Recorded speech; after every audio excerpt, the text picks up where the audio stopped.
Welcome to this more advanced farming guide for Swarm. This video assumes you've already played through the first story levels of this game mode, and you generally know what you're doing. And when you get to hard, that's when gold really starts to count. Hard is quite a bit more difficult than story mode, and when you get to hard, that's when you generally have to start figuring out how to farm gold. Because it takes a lot of gold to fully max out in this game mode. It takes a while to get there, and having a strategy in place for how to quickly do so is really important. And so this guide is going to go over some more advanced tips and tricks on how to farm gold efficiently. So the first step, and honestly we're going to call this step 0. This is the first thing you have to do, and you have to max out the gold multiplier stat. It costs around 7,000 gold to buy all 3 levels, and it makes it so that you gather gold 45% more quickly, which is substantial, and it basically makes the cost of buying your other upgrades half off.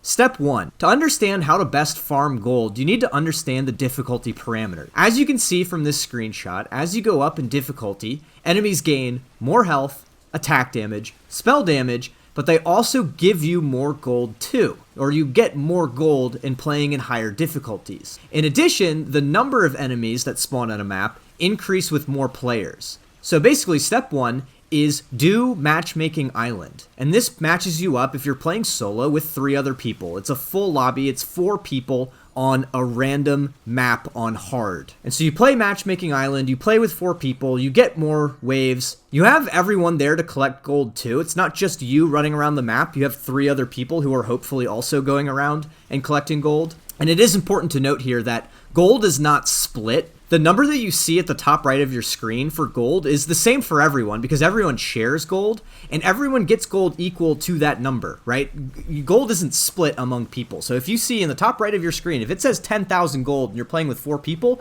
that means all 4 people get 10,000 gold. Step 2, and this is going to sound kind of obvious, but do the objectives. There's a lot of gold and other unlockables that you can get from just simply doing the objectives. What I like to do is I use Snipping Tool to take a picture of what I still need to complete so that I can remember throughout a match what augments to buy, what I need to max out, and generally what my objectives are. And I can normally do 2 or 3 fairly easily as I'm playing. And the real gold is when you hit Extreme. Some of these objectives, some of these challenges in Extreme give you 10,000 gold, which is pretty crazy. That helps to max out your character. Step 3, champions. Really, move speed is king. The best farming champions are the ones who scale off of move speed. So that's Jinx and Riven and Yasuo. And you need these move speed heavy champions because they can get around the map more quickly, they can collect gold more quickly, and that's why they're the best for farming. I'll go more into the builds, the specific builds that you want to do on these 3 champions more in step 5. Step 4, what to prioritize when you're in the game.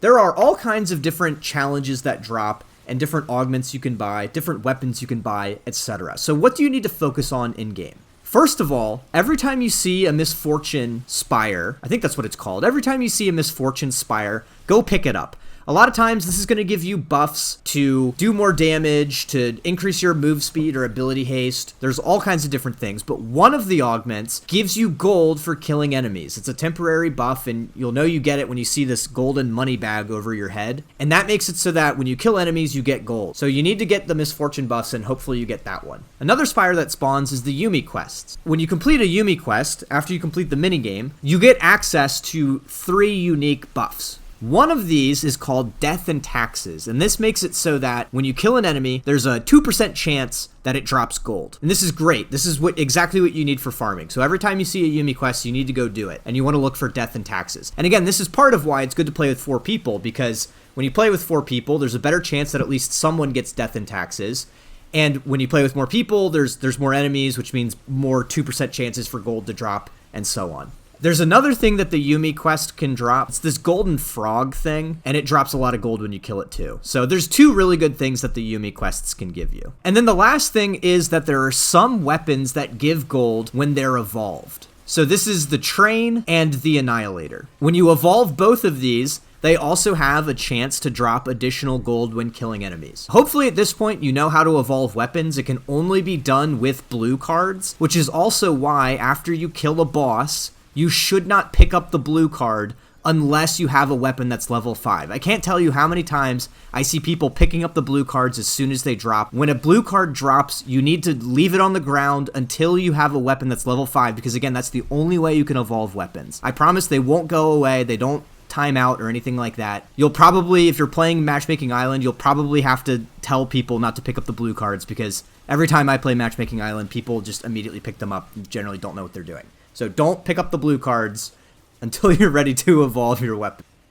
And then step 5 is run around breaking boxes. This is something we talked about in the first video I made. You really just need to run around in circles and break boxes. And if you're playing with a duo, it makes it so much easier, because you can cover one side of the map while your duo covers the other side of the map. And again, you're just going to run around in circles looking for crates, breaking them, and hopefully they drop gold and you're going to collect that.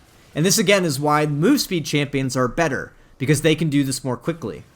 And then here are the 3 builds that you want to do. So for Jinx, you want to prioritize haste, movement speed, pickup radius, damage, area size, and crit chance, sort of in that order. For weapons, you want to look for the Yumi bot, Bunny Mega Blast, Bunny Crossbow, and Uwu Blaster. For Riven, you also want to prioritize movement speed, pickup radius, and damage, and then health, regen, XP, and haste. You want to look for the Yumi bot, and you want the Yumi bot because it automatically collects stuff for you. The paw print poisoner is another great thing for farming because it leaves a singed trail behind you. So when enemies are chasing you, they're actually taking damage and they're dying as they're chasing you, which means you can really run one direction and kill enemies in front of you, and then simultaneously enemies are dying behind you. And then the last champion is Yasuo. So with Yasuo, you want to prioritize crit chance, projectiles, damage, move speed, health regen, and haste, and it's largely the same thing. Paw print poisoner is really good for the reasons we already talked about. The train and the annihilator evolved both drop gold, so these are things you want to prioritize. And then other weapons that scale with the augments you're picking up are good, because you still do need to survive and actually be able to complete the level in order to get the gold. So you want to make sure you're able to clear the level 2 while also prioritizing picking up gold. And that's it. That's my swarm farming guide. Let me know in the comments what you think. And again, let me know if I missed anything. Be more like a crayon. Non-toxic.